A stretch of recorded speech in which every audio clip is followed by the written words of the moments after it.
What if what we call public opinion was just a manufactured narrative that makes it easier to convince people that if their views are different, then there's something wrong with that, or there's something wrong with them? Spending is a tax. As soon as the government spends money, eventually it's a tax. Sometimes we put a direct tax on the people, sometimes we borrow the money, and sometimes we print the money. Freedom and the dignity of the individual have been more available and assured here than in any other place on earth. The Patrick Riggins Show. And now your host, Patrick Riggins.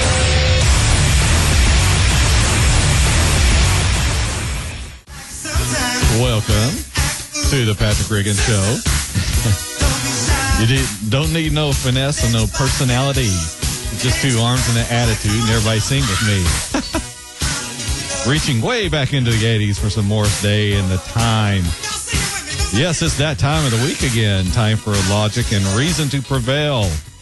This is one of the few shows on the radio or television that makes their arguments using common sense. We don't use political arguments. We don't defend any particular political party. What we do defend are the true original American values of freedom and liberty.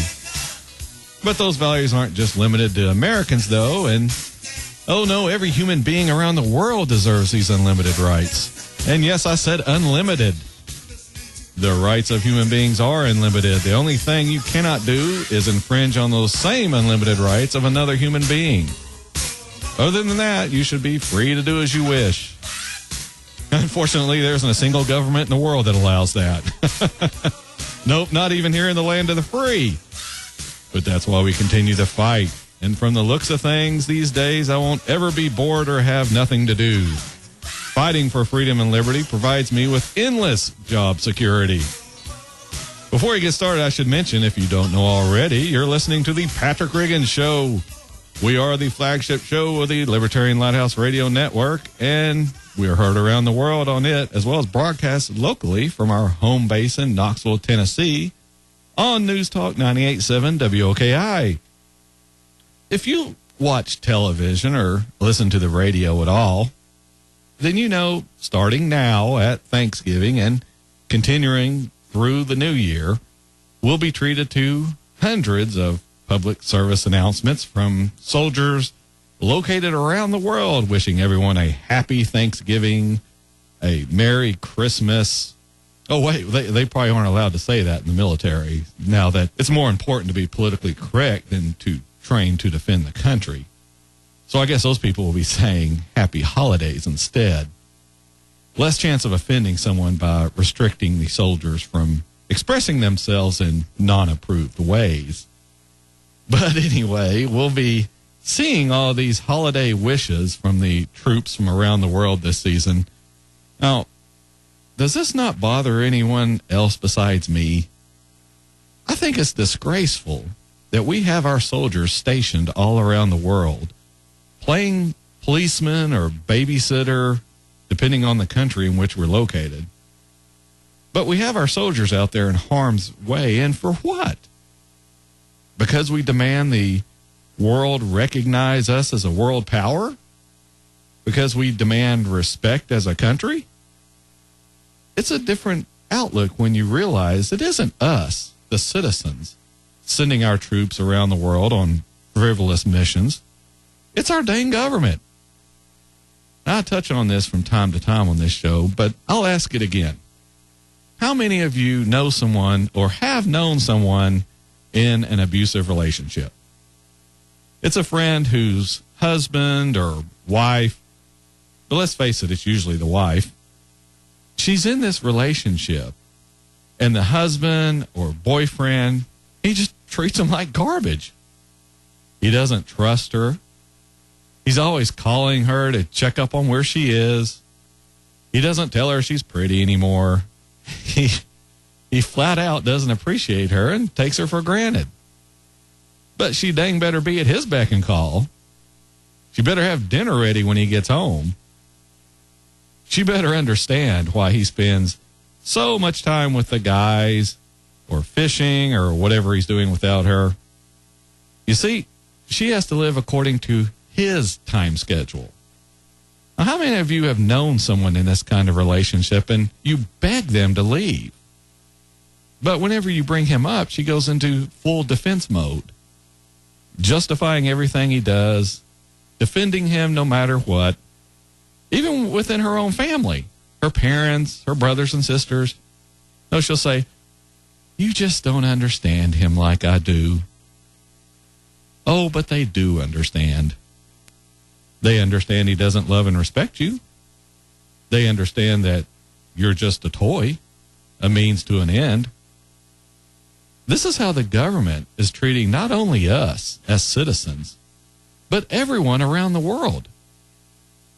This is what's so frustrating to people like me, trying to get you to see the light.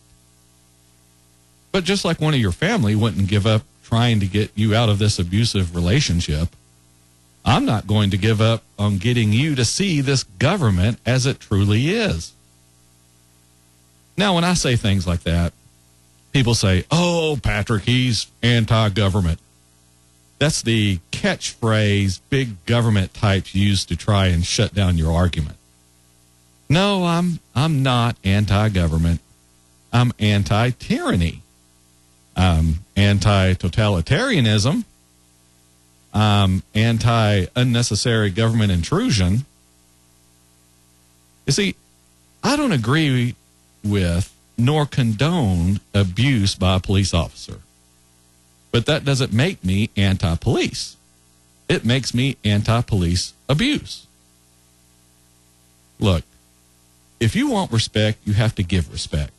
If you want love, you have to give love. This is what wrecks relationships on a personal level. Why do people split up? Because one person ends up giving and giving and the other taking and taking. You can't have a healthy long-term relationship doing that. Well, look at how our government deals with people. It certainly doesn't respect them. It's wholesale violating not only our rights, the citizens, the ones supposedly in charge of this country, but the rights of human beings all around the globe. And I think with that lack of respect comes hand in hand a lack of love for people. Because you can't love someone you don't respect. You might say it's love, but in the end it's really about using others. So if we, and by we I mean government, so if our government treats people around the world in this way, is it any surprise when we get that very treatment back? We preach love and respect, but for the last century, we've been running around the world, toppling governments with which we don't agree, installing dictators and others, and in general, trying to impose our will on everyone else. Now, who in the world, on a personal level, would behave in that manner? And who in the world would put up with another country doing that? We certainly wouldn't. But Patrick, we give them foreign aid, so we should have a say in how their governments run. Well, number one, we shouldn't even have foreign aid. That's welfare on a country level. If it isn't the right thing to do on a personal level, then it isn't the right thing to do on a country level. Number two, we pay off the government, they should listen to us. So what are we? A country that bribes other countries to do what we want? Or are we a bully who says, do what we'll say, or we'll send our military over? You see, either way, we lose. Either way, it always goes back to the fact we shouldn't be poking our nose into other countries' business. We wouldn't allow it in our country. We wouldn't allow Russia to tell us who we should be electing. Or even better, working to undermine our election process and installing a leader with whom they agree. When you aren't sure if you should be doing something or not, just think of it that way. Would we like another country doing that to us? Would we stand for another country to meddle in our business? And both sides do this, liberals and conservatives. Heck, the conservatives go crazy any time it appears the United Nations is in any way violating the sovereignty of the United States. Start talking New World Order or world government and watch the sparks fly. But they don't have any problem at all with us violating the sovereignty of other countries, covertly or overtly. Either way, it's okay. Because as I said on this show just this last week, we're the good guys, so it's okay. If you didn't catch that show, you can listen to it and any of our shows in the archives at youtube.com/Patrick Riggin Show. That's youtube.com/Patrick Riggin Show. You don't have to sign up for anything. Just type that web address in and you can listen to any of the shows in the archive. Hey, guess what? We're up on the first break of this hour of the exciting Patrick Riggin Show. When we get back from this break, we'll talk a little bit about how this government is intruding on not only our lives, but everyone else's too. Join us for that and even more after the break here on the Patrick Riggin Show on the Libertarian Lighthouse Radio Network.